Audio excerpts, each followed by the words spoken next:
Hey, we're back here with a very, very important training lesson, one that could be the very most important training lesson that you ever get, and it's something that we come across over the years, time and time again, that we see killing guys' gains.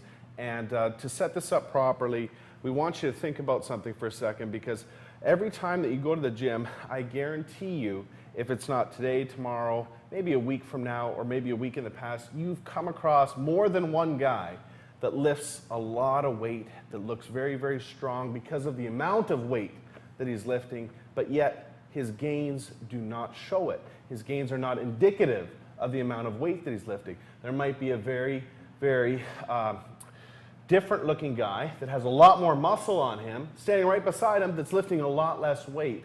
And we want to expose why that is for you today and give you the choice as to whether or not you want to be the guy that has the muscle or the guy that has the strength. Okay, they're two different things. They're not 100% related, okay? And we'll explain why, and I think you'll have a lot better understanding about how to train for muscle and how to train for strength. I'm gonna pass it on to Aaron here to explain a few concepts to you. So basically, when you're in the gym and your goal is to actually pack on a lot of size, you want to stimulate the muscle. So that means you want to be explosive, keep tension on the muscle the entire time, control the negative, all the important key things that are going to break down the muscle fibers and trigger muscular growth.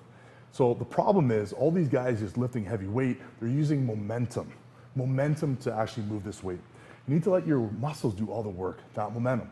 So you've seen these guys, they're slugging around, twice as much weight as anybody else, but they're just swinging. They're bouncing the weight, doing things like this, just to train their ego rather than their muscles. Well, the problem is these guys get further and further away from actually building any kind of muscle, because anytime they want to lower the weights to actually train, to actually put on size, it's a huge shot to their ego.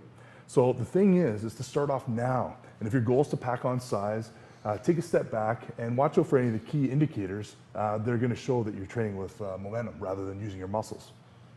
One of the key terms that we have to talk about here is time under tension, okay? Meaning that the actual amount of tension and load that's put on the muscle is the most important thing for actual muscle size if you had to choose one particular factor, not the amount of weight that you're moving. The fact is that you can make a lighter weight, for instance, a 35-pound dumbbell, feel a lot heavier to your muscle than a 50-pound dumbbell if you're just swinging the 50-pound dumbbell.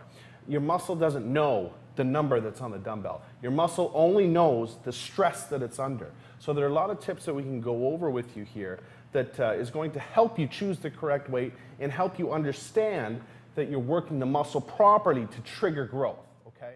Just as Kyle said, you want to make sure that your first indication is that you're engaging the muscle first to make sure it's firing properly, and that the main focus is all on that muscle. So regardless of what muscle you're doing, make sure that's the one that's the focus and you're engaging it first. Second indication is making sure that you can control the negative. If you can't control the weight on the way down, it's too heavy. Basically you're using momentum to control the weight instead of your muscles. So you always want to make sure that you can control the negative.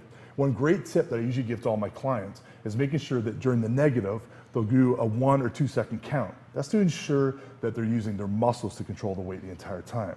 So the third indication that you're working the targeted muscle group properly and that you've engaged it from the start, that you've chosen the right weight, is after your set, you need to evaluate the all-revered muscle pump, okay? You need to understand that the muscle pump, okay, is an indication that adequate and sufficient blood flow has entered that working muscle to help trigger growth. If at the end of, for instance, a working set of bicep curls like we have here, or triceps, if you're doing arms or whatever, and you're done your set and you don't feel that muscle engorged with blood, and you don't feel skin stretching as you're moving your actual arms up and down, you know you haven't engaged. I don't care if you have 2 plates of 45 on either end. If you don't feel that after the set, you're not triggering maximum growth. It doesn't matter how strong you are. That's why some guys look very, very skinny that lift a lot of weight, whereas a guy, that may be lifting 30% less looks bigger, fuller, and more muscular. That's also the reason why certain power lifters look the way they do, where they're throwing up tons and tons of weight, but their results don't indicate that amount of weight. So there is a conscious decision that you have to make at a certain time in your training career, whether or not you want to train for physical muscular development and size, or if you're going to be one of those guys that is completely concentrating on strength. There is a combination in there, and yes, muscle size does help with strength, but they're not 100% related. So you do have to be conscious of that, and you do kind of have to make that decision for yourself if your overall look and your overall size is more important than the number on the barbell. If it is, then these are tips that are really, really going to help you get to that goal that you're after. So as an example, Kyle's going to be doing barbell curls here. Now, his goal here is to put on size, so he's going to be choosing a weight that's going to put the maximal load and force those muscles to grow with appropriate stimulation on the muscle. Now, Kyle could easily do 245s on each side, but that's not going to stimulate growth.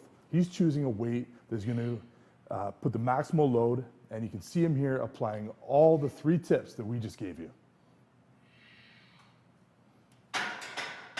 Awesome. I hope you apply these 3 tips, and I hope these 3 tips are very, very useful for you, because you have to use them if, in fact, you want to reach your maximal physical development goals. If you so choose that strength is the most important thing, that's cool too. But at least now you have the choice and you know exactly how to go after what you want. Cool? Hope that helped.